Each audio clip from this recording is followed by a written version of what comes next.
சிவா திருச்சிற்றம்பலம். இது பற்றி பல புராணங்களிலே 3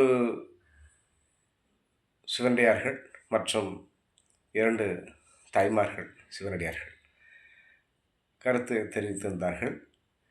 அதில் ஈசன் அளித்த கூர்த்தமை ஞானத்தால் கொண்டு உணரக்கூடிய கருத்தில் நோக்கரிய நோக்கி அவர்களுக்கான சிந்தனையிலே அவர்கள் பலவிதமான விளக்கங்களை கொடுத்திருந்தார்கள்.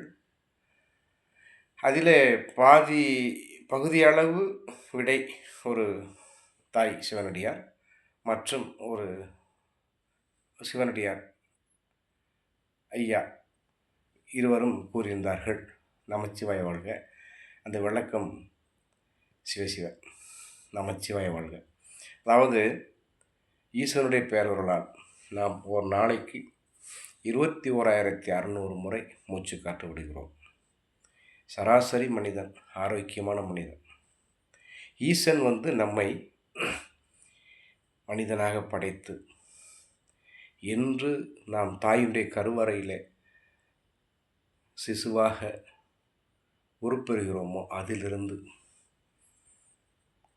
மனிதன் பிறந்து ஆரோக்கியமான வாழ்வு வரும் வரை.